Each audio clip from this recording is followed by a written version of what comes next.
Hello everyone. હું છું Kalindi ગગલાણી, a research scholar of English literature. Before we begin, let me ask you one question. Imagine કે તમે સવારે ઉઠો અને સડનલી તમને ખબર પડે કે તમે હવે હ્યુમન એટલે કે માણસ નથી રહ્યા. તમે એક ઇન્સેક્ટ બની ગયા છો. Just imagine that moment. તમારી ફેમિલી કઈ રીતે રિએક્ટ કરશે, તમારી આઈડેન્ટિટી શું રહેશે, સોસાયટી તમને એક્સેપ્ટ કરશે કે કેમ. જે સિચ્યુએશન છે એકદમ જે શોકિંગ સિચ્યુએશન છે એનાથી સ્ટાર્ટ થાય છે ફ્રાન્ઝ કાફકાની ફેમસ નોવેલા, એનું masterpiece the metamorphosis. But the most important thing કે જે આપણે સમજવાની છે એ છે કે આ સ્ટોરી કોઈ ઇન્સેક્ટ વિશે નથી. આ સ્ટોરી મોડર્ન હ્યુમન લાઈફ વિશે છે. કાફકા આપણને બતાવે છે કે મોડર્ન સોસાયટીમાં હ્યુમન બીંગની વેલ્યુ કેટલી ફ્રજાઇલ છે. આજે આપણે આ ટેક્સ્ટને ખાલી ને ખાલી એક સ્ટોરી તરીકે નથી સમજવાના. આપણે આ ટેક્સ્ટમાં મોડર્નિઝમ, એલિયનેશન, આઈડેન્ટિટી ક્રાઇસિસ અને એબ્ઝર્ડ લાઈફને ખૂબ જ ડીપલી એક્સપ્લોર કરવાના છીએ. And once you understand this text you will never forget it. So let us begin. આપણે સૌથી પહેલાં ઓથર અને ટેક્સ્ટ વિશે થોડી ઇમ્પોર્ટન્ટ ડિટેલ્સ સમજી લઈએ. ધ મેટામોર્ફોસિસ જે છે એ ફ્રાન્સ કાફકા દ્વારા લખવામાં આવી છે 1915માં, the year of publication. Franz કાફકાનો ટાઈમ પીરિયડ છે 1883થી 1924 સુધી. લિટરરી મૂવમેન્ટ કઈ છે તો કે અર્લી મોડર્નિઝમ. ફ્રાન્સ કાફકા જે છે એ પ્રાગમાં રહેતા યુરોપ, બરાબર, ત્યાં રહેતા એક રાઇટર હતા કે જે જર્મન લેંગ્વેજમાં લખતા. જર્મન લેંગ્વેજમાં એ લખતા. અને કાફકાની રાઇટિંગની એક ખાસિયત છે. શું છે તો કે નોર્મલ લાઈફ સડનલી સ્ટ્રેન્જ અને ડિસ્ટર્બિંગ બની જાય છે. એટલે લિટરેચરમાં એક ટર્મ યુઝ થાય છે જેને કહેવાશે કાફકાઇસ્ક. કાફકાઇસ્ક શું છે? એ એક એવી સિચ્યુએશન છે, એટલે કે સ્ટ્રેન્જ, ઓપ્રેસિવ અને ઇલોજિકલ વર્લ્ડ. એક એવું વર્લ્ડ કે જેમાં હ્યુમન જે છે એ કેવું ફીલ કરે છે? હેલ્પલેસ. હ્યુમન હેલ્પલેસ ફીલ કરે છે. Now, why is this text important in modernism? Because આ નોવેલા જે છે એ પરફેક્ટલી રિપ્રેઝેન્ટ કરે છે. શું રિપ્રેઝેન્ટ કરે છે? Modern alienation, identity crisis, absurd life અને ડીહ્યુમનાઇઝેશન ઓફ વર્કર્સ.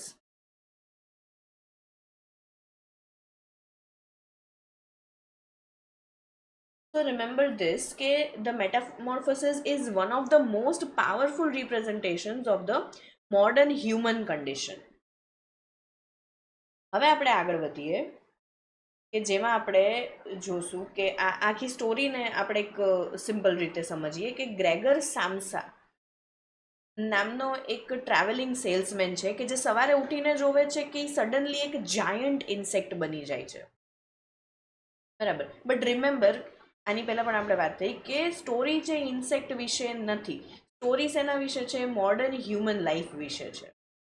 કાફકા જે છે એ આ ટ્રાન્સફોર્મેશન યુઝ કરે છે એક મેટાફર તરીકે. યુઝ કરે છે, બરાબર. આગળ વધીને આપણે જોઈએ કે આનો કોર આઈડિયા શું છે બિયોન્ડ ધ ઇન્સેક્ટ, કે જે એક બહુ જ ઇમ્પોર્ટન્ટ કોન્સેપ્ટ છે. કાફકા એવું બતાવે છે, હી શોઝ કે મોડર્ન સોસાયટીમાં હ્યુમન્સને મશીન્સની જેમ ટ્રીટ કરે છે. મશીન્સની જેમ ટ્રીટ કરવામાં આવે છે. ગ્રેગર સામસા જે છે હી was a hard working worker. A family માટે કમાતો હતો અને એના માટે કામ કરતો હતો. બટ જ્યારે એ ઇન્સેક્ટ બની ગયો તો ફેમિલીનું બિહેવિયર છે એ કમ્પ્લીટલી ચેન્જ થઈ ગયું. અને આ શું દર્શાવે છે તો કે સોસાયટી તમને હ્યુમન તરીકે નથી જોતી. કઈ રીતે જોવે છે? સોસાયટી તમને એક યુઝફુલ ઓબ્જેક્ટ તરીકે જોવે છે, કે જે મોડર્નિઝમનો એક સેન્ટ્રલ આઈડિયા છે. This is the central idea of modernism. પછી આપણે જોઈએ ધ 3 પિલર્સ ઓફ સફરિંગ. કાફકાની સ્ટોરીના આ 3 મેઇન કોન્સેપ્ટ્સ છે. શું છે તો કે એલિયનેશન, આઇઝોલેશન અને લોસ ઓફ આઈડેન્ટિટી. આ ત્રણ જે છે એ મોડર્ન લિટરેચરમાં એક્સ્ટ્રીમલી ઇમ્પોર્ટન્ટ છે. એલિયનેશન શું છે? Being separated from others even van physically present. Here Gregor becomes a stranger in his own home and family. આઇઝોલેશન શું છે?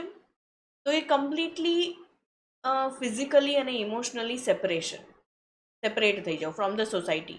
ગ્રેગરને લોક કરી દેવામાં આવે છે એના રૂમમાં. He is enable two communicate અથવા તો he is enable two participate in anything. અને પછી જે લોસ ઓફ આઈડેન્ટિટી એટલે કે forgetting who you are and being seen as something else entirely. તમે જે છો એ ભૂલીને તમને લોકો અથવા તમને કઈ રીતે જોવામાં આવે છે એ તમે અનુભવો છો. Gregor loses his humanity and he becomes the insect. બરાબર. હવે આપણે આ બધી વસ્તુ થોડું ડીપમાં સમજીએ. એલિયનેશન એટલે શું? તો કે લોકો વચ્ચે હોય પણ છતાંય ડિસ્કનેક્ટેડ ફીલ કરવું, that is alienation. To feel disconnected, લોકોની વચ્ચે રહેવા છતાં. બિફોર ધ ટ્રાન્સફોર્મેશન, હ્યુમનમાંથી ઇન્સેક્ટનું જે ટ્રાન્સફોર્મેશન છે એની પહેલાં શું હતું કે he was a very responsible son. અને પછી શું થયું ટ્રાન્સફોર્મેશન પછી? After the transformation what happened? Family જે છે એને એક સ્ટ્રેન્જર તરીકે ટ્રીટ કરે છે. એની પોતાની ફેમિલી જ એને એક સ્ટ્રેન્જર તરીકે ટ્રીટ કરે છે. અહીંયા એક ઇમ્પોર્ટન્ટ પોઈન્ટ એ છે કે people stop seeing him as a human. અને આ જ જે છે એ મોડર્ન લાઈફની રિયાલિટી છે. This is the reality.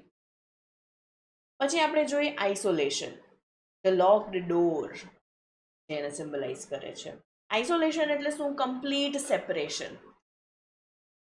Separation. Gregor છે લિટરલી એને રૂમમાં લોક કરી દેવામાં આવે છે. ડોર જે છે એ સિમ્બલ છે અહીંયા, સોસાયટીથી સેપરેશનનું સિમ્બલ છે. ફિઝિકલ આઇસોલેશન, સોશિયલ આઇસોલેશન અને emotional isolation.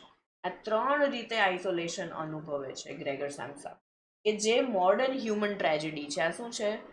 Modern human tragedy.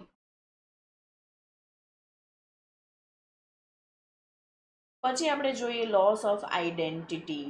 Who am I? Gregor જે છે એ એક હ્યુમન આઈડેન્ટિટીની સાથે જીવતો હતો.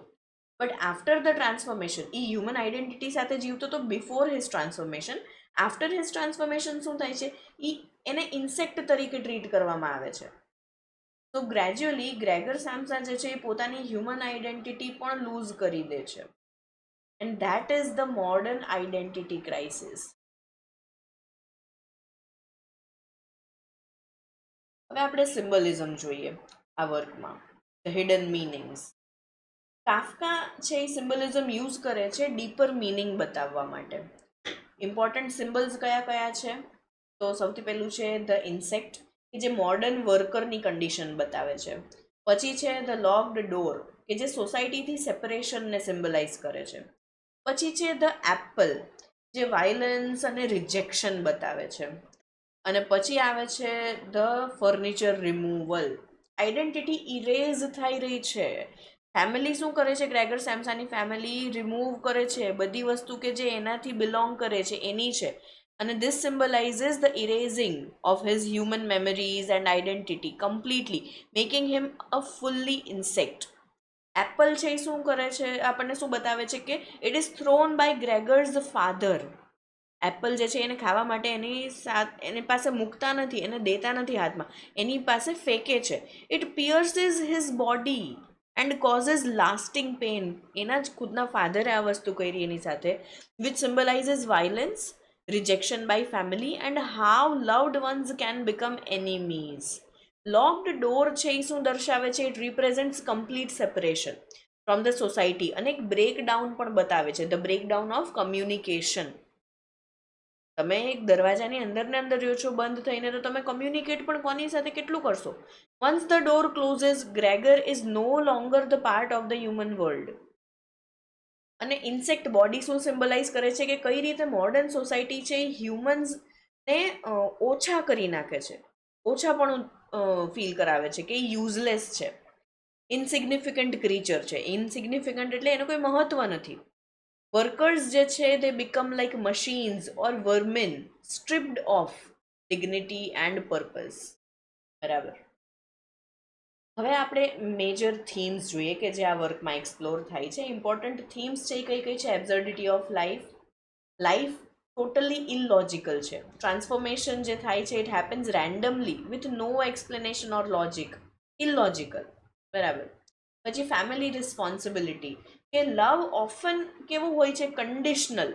આ મારી માટે આવું કરશે માટે મને આ ગમે છે. બરાબર. ગ્રેગર છે એ સપોર્ટ કરતો હતો ફેમિલીને, ત્યાં સુધી સારો હતો, બધા એને સારી રીતે ટ્રીટ કરતા હતા. But when he becomes useless, એને એક બર્ડન, એક ભાર તરીકે જોવે છે એની પોતાની family. Love depends on usefulness and selfish interest.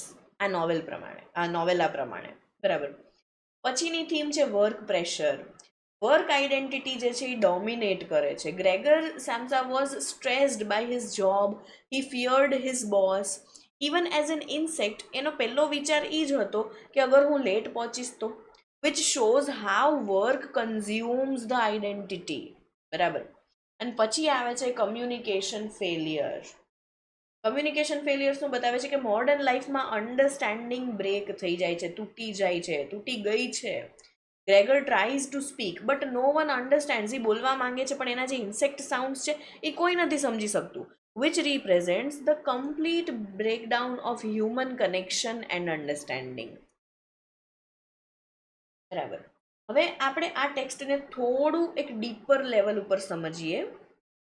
બરાબર. કે જે તમને મે બી નેટ, જીસેટ અથવા સ્લેટ, યુપીએસસી, જીપીએસસી એવી એક્ઝામ્સ અને આના સિવાયની એક્ઝામ્સ માટે થોડા યુઝફુલ રહે. ફ્રાન્સ કાફકાનું જે ધ મેટામોર્ફોસિસ છે એ રિપ્રેઝેન્ટ કરે છે the crisis of modern human existence. આ ટેક્સ્ટ રિફ્લેક્ટ શું કરશે? Alienation, existential anxiety, capitalist exploitation, identity fragmentation, આ બધી વસ્તુ અહીંયા રિફ્લેક્ટ થાય છે. કાફકા છે એ ટ્રાન્સફોર્મેશનને એક્સપ્લેન નથી કરતા, પણ શું કરે છે? આ એક બહુ ઇમ્પોર્ટન્ટ ટેકનિક છે અહીંયા. રિયાલિટી ઇટ સેલ્ફ ઇરરેશનલ હોઈ શકે છે એવું બતાવે છે. બરાબર.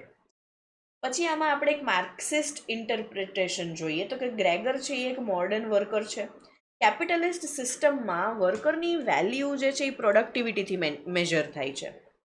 હવે જ્યારે ગ્રેગર કોઈ કામ નથી કરી શકતો તો એ યુઝલેસ બની જાય છે. આ ડીહ્યુમનાઇઝેશન બતાવે છે. સૌથી પહેલાં સ્ટાર્ટિંગમાં જ આપણે જોયું કે ડીહ્યુમનાઇઝેશન ઓફ વર્કર્સ બતાવે છે. તો ગ્રેગર સેમ્સા શું રિપ્રેઝેન્ટ કરે છે? The dehumanised modern labourer. બરાબર. પછી આપણે એક્ઝિસ્ટેન્શિયલ ઇન્ટરપ્રિટેશન જોઈએ તો ટ્રાન્સફોર્મેશન રેન્ડમ છે, એનું કોઈ એક્સપ્લેનેશન નથી. તો આ શું બતાવે છે આપણને? લાઈફની એબ્સર્ડિટી, ધ એબ્સર્ડિટી ઓફ લાઈફ. કે where is the meaning, what is the meaning? લાઈફમાં મિનિંગ ક્લિયર નથી હોતું. આ એક્ઝિસ્ટેન્શિયલ ફિલોસોફી છે. પછી આપણે જોઈએ સાયકોલોજીકલ ઇન્ટરપ્રિટેશન આ ટેક્સ્ટનું. ગ્રેગર સેમ્સા ઓલરેડી મેન્ટલી તો એક્ઝોસ્ટેડ હતો જ. એને work pressure, family burden, loneliness આ બધું જ એની ઉપર હતું કે જેને એક્ઝોસ્ટ કરી રહ્યું હતું. ટ્રાન્સફોર્મેશન એકચ્યુઅલી શું કરે છે? ઇનર બ્રેકડાઉનનું સિમ્બલ બની ગયું છે. અને એ પણ હોઈ શકે છે. ઇનર બ્રેકડાઉનનું સિમ્બલ છે ટ્રાન્સફોર્મેશન. તો સિમ્પલ વર્ડ્સમાં અગર હું કહું તો ગ્રેગર છે પહેલેથી ઇન્સેક્ટ જેવી જ લાઈફ જીવતો હતો. બરાબર. હવે આપણે આ સ્ટોરીના એન્ડિંગને થોડું ડીપલી સમજીએ કે which is the most powerful part of the text. બરાબર. ગ્રેગર સેમ્સા જે છે એ એન્ડમાં ક્વાયટલી મરી જાય છે. બટ રિયલ શોક શું છે? તો ફેમિલીનું રિએક્શન. ફેમિલી છે એ સેડ નથી થતી, દુઃખ નથી થતો એને. ફેમિલીને એક રિલીફ ફીલ થાય છે કે આમ શાંતિ મળે છે કે ચલો હવે અમારે આ ઇન્સેક્ટની સાથે નહીં જીવવું પડે. તો આ મોમેન્ટ જે છે એ કાફકાનું એક ડીપેસ્ટ મેસેજ રિવીલ કરે છે આ ટેક્સ્ટ દ્વારા. અને હવે રિયલ ટ્રેજેડી જે છે ઇન્સેક્ટનું જે ટ્રાન્સફોર્મેશન, હ્યુમનથી ઇન્સેક્ટનું ટ્રાન્સફોર્મેશન થાય છે એ નથી, પણ રિયલ ટ્રેજેડી શું છે કે ફેમિલી જે છે એ ધીમે ધીમે પોતાની હ્યુમેનિટી ખોઈ બેસે છે, લૂઝ કરી દે છે પોતાની હ્યુમેનિટી. અને ઇમ્પોર્ટન્ટ લાઇન એક કે જે તમે યાદ રાખી શકો એ શું છે? તો the real transformation in the story is not Gregor becoming an insect but the family losing their humanity. બરાબર. પછી આપણે જોઈએ ગ્રેગર સામસાનું સાયલન્ટ સેક્રિફાઈસ. ગ્રેગર જે ફેમિલીને અટેક કરતો જ નથી ક્યારે પણ, એ શું કરે છે, એ ગ્રેજ્યુઅલી વિથડ્રો કરી લે છે, એ થઈ જાય છે, વિથડ્રો થઈ જાય છે. ઓલમોસ્ટ એવું લાગે છે કે એ ફેમિલીને ફ્રી કરવા માટે મરી જાય છે, પોતાની લાઈફ એન્ડ કરે છે. અને આ મોડર્ન ટ્રેજેડી છે અહીંયા. અને હવે આપણે જોઈએ ધ મોસ્ટ ડિસ્ટર્બિંગ સીન. ગ્રેગરની ડેથ પછી ફેમિલી શું કરે છે તો કે વોક ઉપર જાય છે, ફ્યુચર પ્લાન કરે છે. ગ્રેગર સામસાની જે બેન છે એની સિસ્ટર અને એના પેરેન્ટ્સની ડોટરના મેરેજ વિશે વિચારે છે. તો આ શું બતાવે છે, modern society quickly move on કરી દે છે, ઇન્ડિવિજ્યુઅલ્સ રિપ્લેસેબલ બની જાય છે. હવે કાફકા એક ડીપ ક્વેશ્ચન પૂછે છે. શું? તો કે હ્યુમનને હ્યુમન શું બનાવે છે? હ્યુમનને હ્યુમન શું બનાવે છે? બોડી, વર્ક કે સોસાયટીનો એક્સેપ્ટન્સ? મોડર્ન વર્લ્ડમાં આન્સર ઓફન શું મળે છે તમને? Economic usefulness. And that is the real horror of the story. બરાબર? હવે એક આપણે ફાઇનલ રિવિઝન જેવું જોઈ લઈએ કે જેનાથી તમે આ બધું ઇઝીલી યાદ રાખી શકો. ગ્રેગર સામસાને તમે એક મોડર્ન વર્કર તરીકે યાદ રાખી શકશો. બરાબર? ઇન્સેક્ટને તમે ડીહ્યુમનાઇઝેશન તરીકે પેલું યાદ રાખો. ડોર છે એ આઇસોલેશન દર્શાવે છે. એપલ છે એ વાયલન્સ અને રિજેક્શન બતાવશે. Furniture, removal of the furniture જે છે એ શું બતાવશે? આઈડેન્ટિટી ઇરેઝ થાય છે. થીમ્સ કઈ કઈ છે આ વર્કમાં? Alienation plus absurdity plus work pressure plus family selfishness. હવે મેટામોર્ફોસિસ ખાલી ને ખાલી એક સ્ટોરી નથી, it is a mirror of modern life. And Kafka આપણને શું બતાવે છે કે સમટાઈમ્સ મોડર્ન વર્લ્ડમાં સર્વાઈવ કરતાં કરતાં પણ હ્યુમન જે છે એ પોતાની હ્યુમેનિટી લૂઝ કરી દે છે, ખોઈ બેસે છે. And that is why Franz Kafka is one of the greatest modernist writer. Thank you so much.